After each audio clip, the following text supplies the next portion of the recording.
कलाहांडी जिला धर्मगढ़ ब्लॉक अंतर्गत तंबाखेड़ा ग्राम्य रास्ता अत्यंत शौचनीय हो पड़ी। धर्मगढ़ बीजेपी विधायक सुधीर रंजन पटदोषी निज गाँ तंबाछड़ा होता बेले ग्रामवासी माने बारंबार रास्ता निर्माण पर विधायक को गुहारी करथिले सुधा विधायक ग्रामवासी अभियोग को कर्णपात करूना। वर्तमान वर्षा ऋतु में गाड़ी मोटर तो जीवार दूरर कथा ए ग्राम्य रास्ता पादरे चलवा संभव नुह। निज गाँ प्रति विधायक एभली नीरव देखि ग्रामवासी माने अभिनव उपाय प्रतिवाद करिसेंति। ग्रामर कादुओ आबुडाबु रास्ता उपरे धान तली रोई विधायक स्थाणुता को प्रतिवाद करुछंति।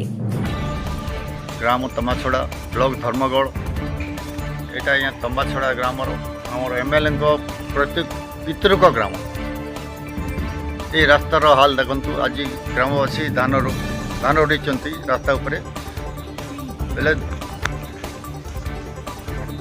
प्रत्येक ग्राम कि भाया चाष हो रास्ता उपरे चाष होटा आपण मैंने बुझे सरकार केमी काम कर बुझे।